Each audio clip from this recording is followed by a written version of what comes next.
Hadir, Bu. Alivia, hadir Bu. Alia, Hadir, Bu. Sarah, Hadir, Bu. baik, hari ini semuanya hadir, alhamdulillah. Baik, anak-anak ibu, ada masih ingat nggak? Minggu lalu kita mempelajari materi apa?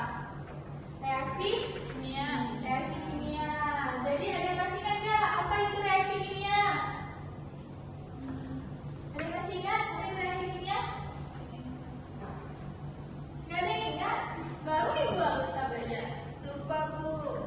Oke, baik, Ibu jelaskan kembali. Reaksi kimia itu adalah reaksi antara dua zat atau lebih yang menghasilkan suatu zat baru yang sifatnya itu sudah tidak sama seperti zat sebelumnya.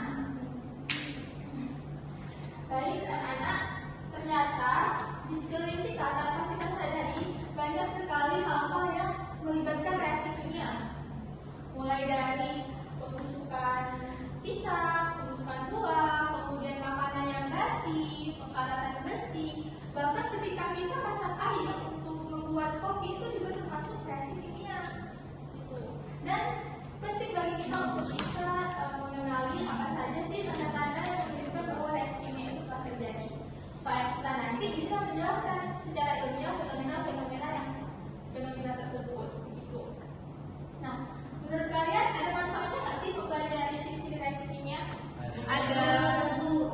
Ada kan? Tentu ada dong. Jadi kalau kita mempelajari ciri-ciri reaksi kimia, kita jadi tahu nih apakah suatu makanan ini masih layak dikonsumsi atau enggak. Kita juga bisa tahu nih bagaimana sih proses fermentasi pembuatan tempe, tahu. Kalian pasti sering kan makan tempe sama tahu? Sering. Jadi